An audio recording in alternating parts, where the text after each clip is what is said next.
Nesse vídeo vamos falar sobre os capítulos 4, 5 e 6 de Neemias. Você vai observar no livro de Neemias que ele mistura sua narrativa com oração.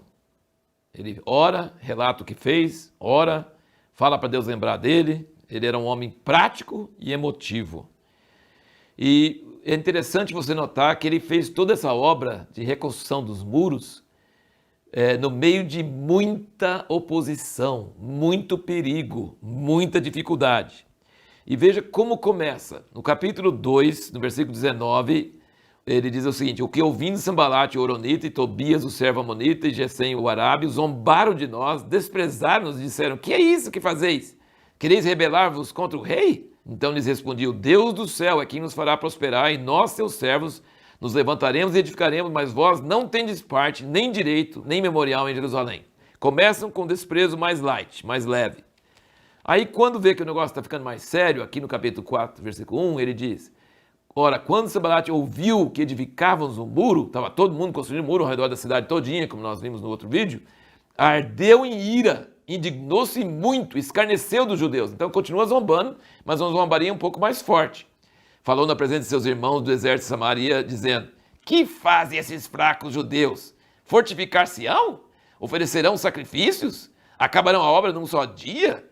Vivificarão dos montões de pó as pedras que foram queimadas? Ora, estava ao lado dele Tobias, o Amonita, que disse: ainda que edifiquem, vindo uma raposa derrubará o seu muro de pedra.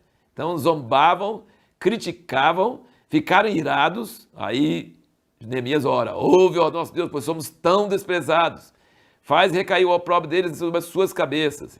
Aí o versículo 6, ele fala: assim edificamos o muro, e todo o muro se completou até metade da sua altura, porque o coração do povo se inclinava a trabalhar. Mas ouvindo Sambalate, Tobias e os arábios, os amonitas, as doditas, que ia avante a reparação dos muros de Jerusalém, e que já as brechas se começavam a fechar, iraram-se sobremodo. Então vai subindo, escalando a oposição. E coligaram-se todos para virem guerrear contra Jerusalém e fazer confusão ali. Nós, porém, oramos ao nosso Deus e pusemos guarda. Ora, mas põe guarda também. Contra eles de dia e de noite. Então disse Judá: olha que o desânimo começou a atacar o povo. Desfalecem as forças dos carregadores, e há muito escombro, não poderíamos edificar o muro. E os nossos inimigos disseram: nada saberão nem verão, até que entremos no meio deles, os matemos e façamos cessar a obra. Mas sucedeu que, vindo os judeus que habitavam entre eles, 10 vezes nos disseram: de todos os lugares onde moram subirão contra nós. Pelo que nos lugares baixos, por trás do muro, e nos lugares abertos, dispôs o povo segundo as suas famílias, com as suas espadas. E aí, no versículo 15, quando os nossos inimigos souberam que nós tínhamos sido avisados e que Deus tinha dissipado o seu conselho, todos voltamos ao muro. Então, ele está falando o seguinte, que além de ser muito pesada a obra, um muro enorme, grande, poucas pessoas para trabalhar, ainda tinha que lidar com zombaria, desprezo, descrédito e ameaça de terror e de matança. E ele tinha espias. 10 vezes os seus espiões avisaram: olha, estão vindo. E ele estava preparado. Então eles não podiam só construir. E isso até hoje, no Estado moderno de Israel, se faz isso. Todo homem dentro da idade certa faz parte da reserva do exército de Israel. E se um inimigo vier contra Israel, em poucos minutos, em poucas horas, eles conseguem levantar o país inteiro em armas. Então Neemias trabalhava de dia e eles tinham a colher de pedreiro na mão e a espada na outra mão. Tinha gente fazendo turno, tinha gente dormindo de roupa. Eles estavam trabalhando e se protegendo e vigiando. E ele falou: o muro é grande. Se houver algum perigo em algum lugar, toca a trombeta e todo mundo corre para lá. E isso em Israel é até hoje. Se um terrorista vem para matar pessoas com uma arma, alguma coisa, todo mundo, em vez de fugir, em todas as outras capitais do mundo, cidades grandes, todo mundo foge. Ali em Israel, não. Eles correm em cima e atacam quem está atacando. Morre, mas protege e quase não consegue matar ninguém.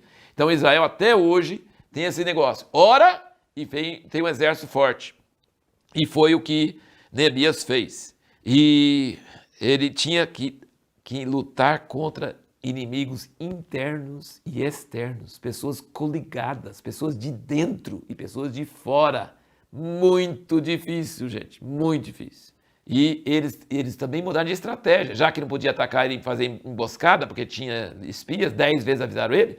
Eles começaram a mandar recadinho para eles. Mandaram recadinho. No capítulo 6 diz: ó, vem cá, vamos conversar.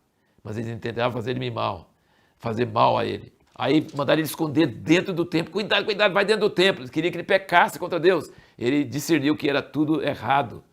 E diz aqui que tinha até profetas contra ele. Olha o versículo 14 do capítulo 6. Lembra-te, meu Deus, de Tobias e Sambalate, conforme essas suas obras, e também da profetisa Noadias e dos demais profetas que procuravam atemorizar-me. Tinha profetas falsos contra Neemias. Tinha gente, ele falou no versículo 13, eles subornaram para me atemorizar.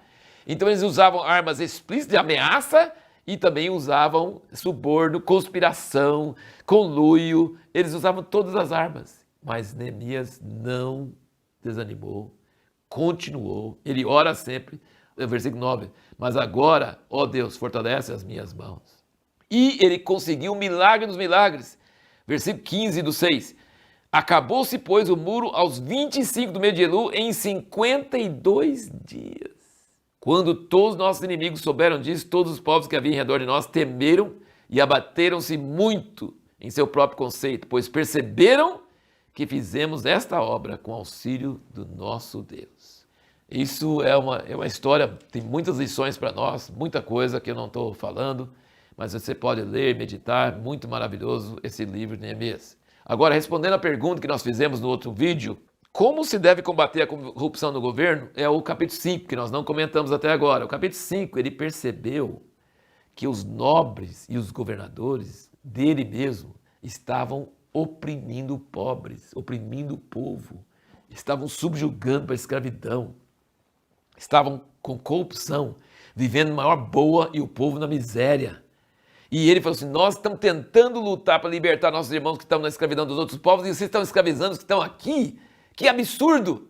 E aí, como que se deve combater corrupção no governo? Ele fazia parte do governo, então ele tinha autoridade para fazer isso. Sabe o que ele fez? Ele abriu mão dos seus rendimentos, dos impostos, dos privilégios. É assim que se combate corrupção. Você dá o exemplo.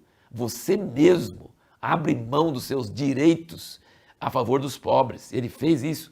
E aí ele tinha moral para ir atrás deles. Ele fala aqui no capítulo 5, versículo 14, ele fala assim, desde o dia que fui nomeado seu governador, isto é por 12 anos, nem eu nem meus irmãos comemos o pão devido ao governador. Mas os primeiros governadores que foram antes de mim oprimiram o povo e tomaram-lhe pão e vinho. Porém eu assim não fiz por causa do temor de Deus. Então você combate corrupção, combatendo isso mesmo, mas começando por você mesmo a não receber nem o que é de seu direito, dando exemplo para que os pobres sejam acudidos. E aqui então a pergunta para o próximo vídeo é, por que muitas vezes a leitura da lei fazia o povo chorar?